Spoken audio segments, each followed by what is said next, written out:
بسم اللہ الرحمن الرحیم نحمدہ و صلی علی رسولہ الکریم۔ تو ہر زمانے کا ایک اجتماعی مائنڈ ہوتا ہے، ایک اجتماعی ذہن ہوتا ہے، ایک فکر کا غلبہ ہوتا ہے۔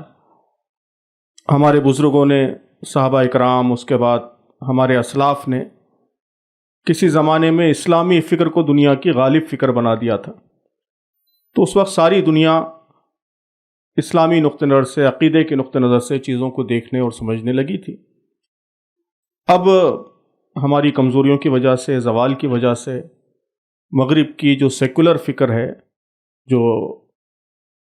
ایتھزم اور سیکولر ایتھزم پر مبنی جو سوچ ہے، وہ غالب آ چکی ہے۔ تو اس کی وجہ سے یہ سچویشن ہے، جیسا کہ آپ نے بتایا کہ بہت سے سائنسدان وہ ایتھسٹ ہیں اور ساری ڈسکوریز وہ خدا کے وجود کو ہٹا کر اور اس کو نظر انداز کر کے چیزوں کو تھیورائز کرنا چاہتے ہیں۔ تو ظاہر ہے کہ اس کا حل یہی ہے کہ ہم سب اہل اسلام کی ذمہ داری بڑھ جاتی ہے کہ ہم اسٹڈی کریں، ہم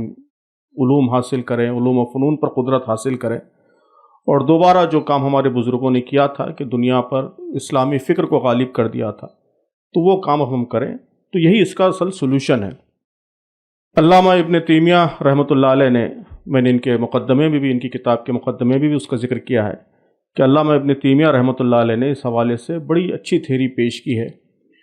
ان کا کہنا ہے کہ دو صداقتیں کبھی ایک دوسرے سے نہیں ٹکراتی، دو قطعی دلیلیں کبھی ایک دوسرے سے نہیں ٹکراتی۔ قطعی دلیل ہے، ظاہر ہے کہ کوئی لاجیکل دلیل ہے اور قطعی ہے، حتمی ہے، تو وہ ایک دوسرے سے ٹکرانے والی نہیں ہوگی۔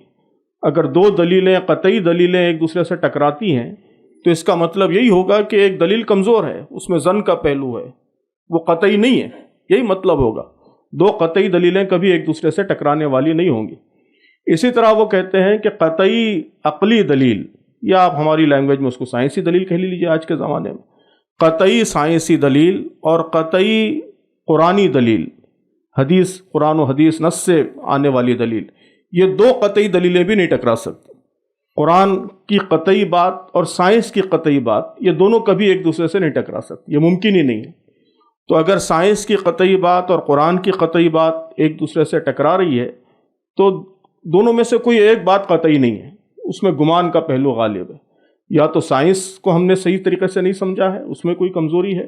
یا پھر قرآن کو ہم نے صحیح طریقے سے نہیں سمجھا ہے، جو ہم نے سمجھا ہے وہ ناقص ہے، اللہ تعالیٰ کوئی اور بات کہنا چاہتا ہے، ہم نے کوئی اور بات سمجھی ہے۔ تو یہ میں سمجھتا ہوں کہ یہ جو بحث ہے سائنس اور قرآن کی، اس میں بہت ہی اہم گائیڈنگ پرنسپل ہے جو ابن تیمیہ نے ہم کو فراہم کیا ہے۔ تو ہم دونوں پہلوؤں سے دیکھیں، ایک پہلو یہ دیکھیں کہ سائنس کی ہماری انڈرسٹینڈنگ صحیح ہے نہیں ہے، اور دوسرے اس پہلو سے بھی دیکھیں کہ قرآن کی ہماری جو انڈرسٹینڈنگ رہی ہے ابھی تک وہ صحیح ہے نہیں ہے، اللہ تعالیٰ کیا کہنا چاہتا ہے اور اس کی حقیقی معنی کیا ہیں، تو اس پہلو سے بھی ہم تلاش کریں۔ آج آپ دیکھیں گے جتنے ٹکراؤ والے معاملات ہیں وہ زیادہ تر سائنس کے ضمنی پہلوؤں سے متعلق ہیں، تھیریز، نظریات، افکار، جو قطعی سائنسی بات نہیں ہے۔ اور اسی طرح دوسری طرف جو قرآن کے جو مطالب ہم بیان کرتے ہیں وہ بھی ضمنی ہیں، یعنی ہم نے سائنس سے مطابقت پیدا کرنے کے لیے زبردستی ہم قرآن کے کچھ معنی پیدا کر لیتے ہیں اور اس سے مطابقت پیدا کرنے کی کوشش کرتے ہیں۔ تو صحیح طریقہ یہی ہے کہ ہم بالکل اوپن مائنڈ سے تحقیق اور ریسرچ کے عمل کا حصہ بنیں، جیسا کہ ڈاکٹر صاحب نے بہت اہم بات کی طرف اشارہ کیا ہے کہ بجائے ہماری کوشش یہ ہونے کے کہ کسی نے کوئی سائنسی ڈسکوری کر دی تو ہم قرآن کھول کے بیٹھ جائیں کہ یہ تحقیق کہاں ہے قرآن میں، یا حدیث کھول کے بیٹھ جائیں کہ حدیث میں یہ بات کہاں ہے، بجائے اس کے قرآن اور حدیث سے جو وزڈم ہم کو ملا ہے اس کو لیتے ہوئے ہم سائنٹیفک ڈسکوریز کا ہم خود حصہ بنیں، ہم خود دریافت کریں، ہم خود تھیریز بنانے والے بنیں، نظریات بنانے والے بنیں، نئے تھیریز کو ایوالو کرنے والے بنیں قرآن کی روشنی میں۔ تو میرے خیال میں یہی اصل سولوشن ہے۔ تو اس کے لیے ہمارے نوجوانوں کو گہرے علم کے ساتھ اور اوریجنل ریسرچ کے جذبے کے ساتھ آگے آنا ہوگا، تبھی یہ مسئلہ صحیح معنوں میں حل ہو سکتا ہے۔